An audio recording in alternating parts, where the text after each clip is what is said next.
IVF পদ্ধতি means in vitro fertilisation.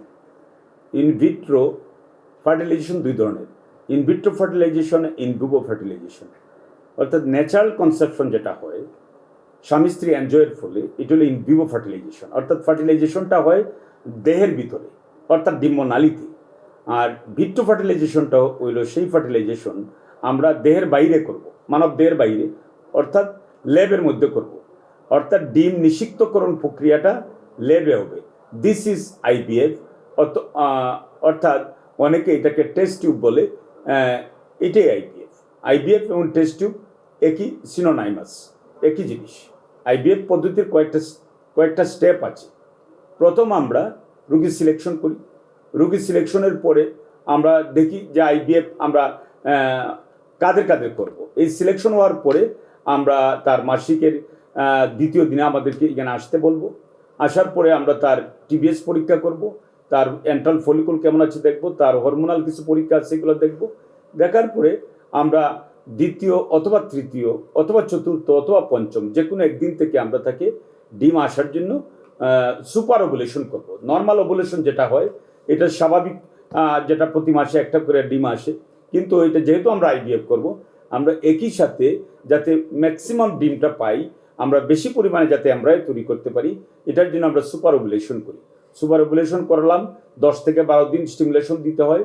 তার পরে আমরা যখন ফলিকল সাইজ 16 থেকে 18 মিলিমিটার হয়, তখন আমরা তাকে ট্রিগারিং করি।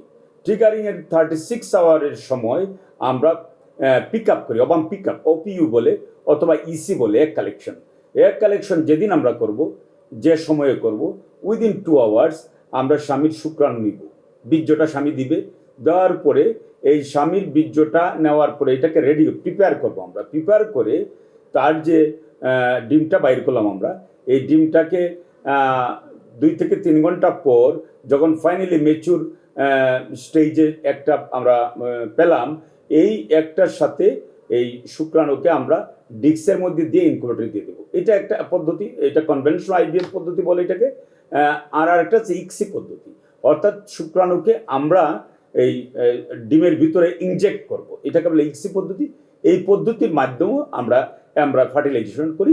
ফার্টিলাইজেশন পরে যে স্টেজটা, এটাকে বলে জায়গোট। জায়গোটটা 24 আওয়ার পর মাল্টিপ্লিকেশন হয়ে একটা স্টেজ আসে, এটাকে বলা ব্লাস্টোসিস স্টেজ। এটা রেডি ফর ট্রান্সফার। আমরা ফ্রেশ ট্রান্সফারও করতে পারি, আমরা ফ্রোজেন ট্রান্সফার করতে পারি।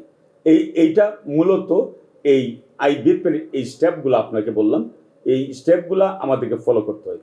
এবং স্টিমুলেশন প্রোটোকলটা আমরা অনেক সেন্টারে এক একজন এক এক প্রোটোকল মেনটেন করে। আমার এখানে আমি যেটা মেনটেন করি, এটা অ্যান্টাগনিস্ট প্রোটোকল ব্যবহার করি। এই অ্যান্টাগনিস্ট প্রোটোকল ব্যবহার করলে যে সুবিধাটা, এটা হলো যে সাইড ইফেক্টটা কম হয়। ওভারিয়ান হাইপার স্টিমুলেশন সিনড্রোম বলতে একটা কমপ্লিকেশন আছে আইভিএফের, এটা রুগীদের কম হয়। এর জন্য আমরা অ্যান্টাগনিস্ট প্রোটোকলটা ব্যবহার করি এবং এই ক্ষেত্রে আমরা গুড কোয়ালিটি আমরা তৈরি করতে পারি। এটা রোগীদের জন্য সুবিধা, যেমন আমাদের ডাক্তারদের জন্য নিশ্চিত থাকি, আমরা সাইড ইফেক্ট থেকে মুক্ত থাকি। আইভিএফ পদ্ধতিটা মূলত একটা উন্নততর পদ্ধতি।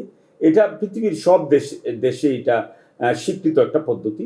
যদিও আমাদের দেশে এই পদ্ধতির বিস্তারটা এতদিন কম ছিল, কিন্তু বিগত কয়েক বছর ধরে আমাদের এই পদ্ধতিটা খুব জনপ্রিয়তা পেয়েছে বাংলাদেশে।